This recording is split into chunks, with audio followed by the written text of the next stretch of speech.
El chacarero se fue.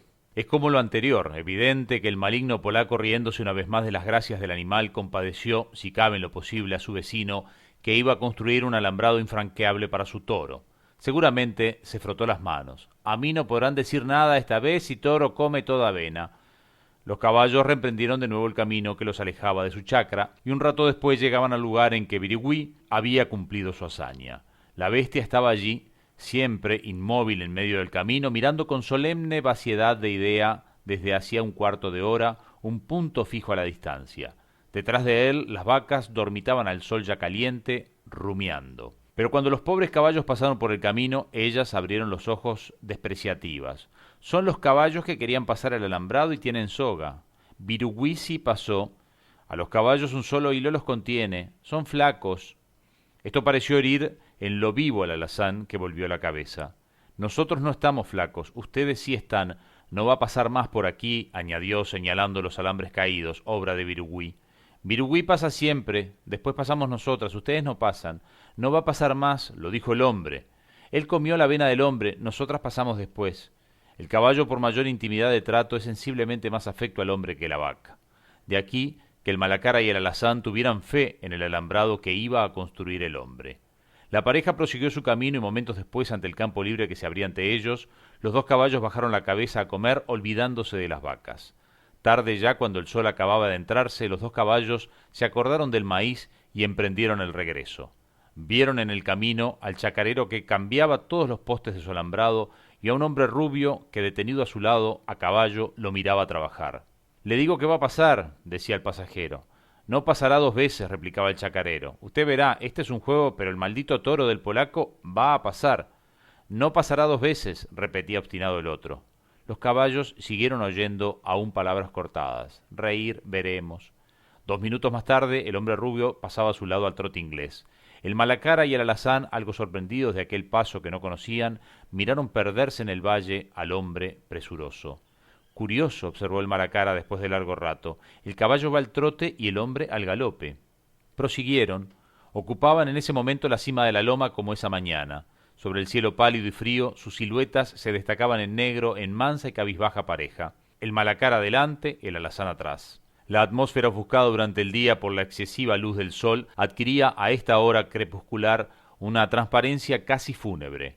El viento había cesado por completo, y con la calma del atardecer, en el que el termómetro comenzaba a caer velozmente, el valle helado expandía su penetrante humedad que se condensaba en rastreante neblina en el fondo sombrío de las vertientes. Revivía en la tierra ya enfriada el invernal olor de pasto quemado, y cuando el camino costeaba el monte, el ambiente, que se sentía de golpe más frío y húmedo, se tornaba excesivamente pesado de perfume de azahar. Los caballos entraron por el portón de su chacra, pues el muchacho, que hacía sonar el cajoncito de maíz, oyó su ansioso trémulo. El viejo alazán obtuvo el honor de que se le atribuyera la iniciativa de la aventura, viéndose gratificado con una soga a efectos de que lo pudiera pasar. Para la mañana siguiente, bastante tarde ya a causa de la densa neblina, los caballos repitieron su escapatoria, atravesando otra vez el tabacal salvaje, hollando con mudos pasos el pastizal helado y salvando la tranquera abierta aún. La mañana encendida de sol muy alto ya reverberaba de luz y el calor excesivo prometía para muy pronto cambio de tiempo.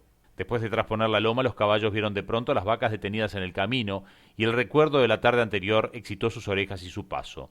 Querían ver cómo era el nuevo alambrado. Pero su decepción al llegar fue grande.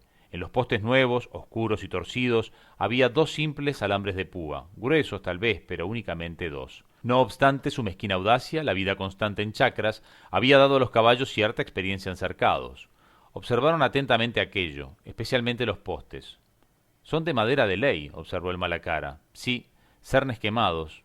Y tras otra larga mirada de examen constató, el hilo pasa por el medio, no hay grampas. Están muy cerca uno de otro. Cerca, los postes sí, indudablemente 3 metros, pero en cambio, aquellos dos modestos alambres en reemplazo de los 5 hilos del anterior desilusionaron a los caballos. ¿Cómo era posible que el hombre creyera que aquel alambrado para terneros iba a contener al terrible toro?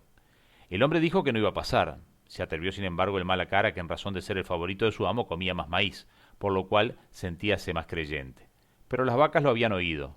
Son los caballos, los dos tienen soga, ellos no pasan. Barigüí pasó ya. ¿Pasó por aquí?, preguntó descorazonado el malacara. Por el fondo, Por aquí pasa también, comió la avena.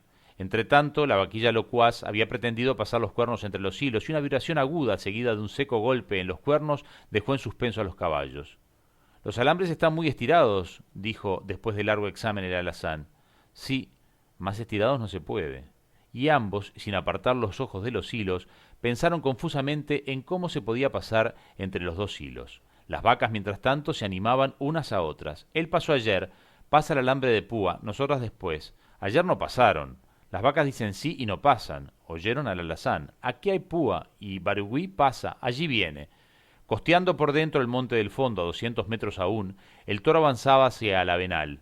Las vacas se colocaron todas al frente del cercado, siguiendo atentas con los ojos a la bestia invasora. Los caballos, inmóviles, alzaron las orejas. Come toda avena, después pasa. Los hilos están muy estirados, observó aún el Malacara, tratando siempre de precisar lo que sucedería si...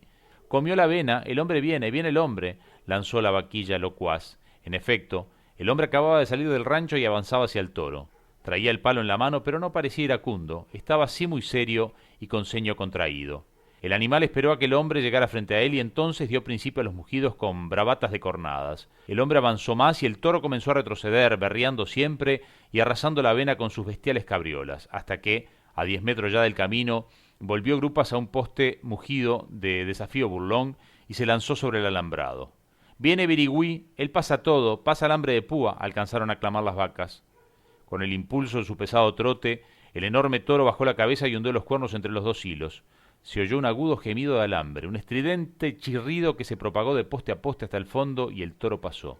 Pero de su lomo y de su vientre, profundamente abiertos, canalizados desde el pecho a la grupa, llovían ríos de sangre. La bestia, presa de estupor, quedó un instante atónita y temblando. Se alejó luego al paso inundando el pasto de sangre hasta que a los 20 metros se echó con un ronco suspiro.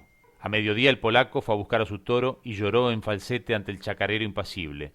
El animal se había levantado y podía caminar, pero su dueño, comprendiendo que le costaría mucho trabajo curarlo, si esto aún era posible, lo carneó esa tarde, y al día siguiente al Malacara le tocó en suerte llevar a su casa en la maleta 2 kilos de carne del toro muerto. Fin.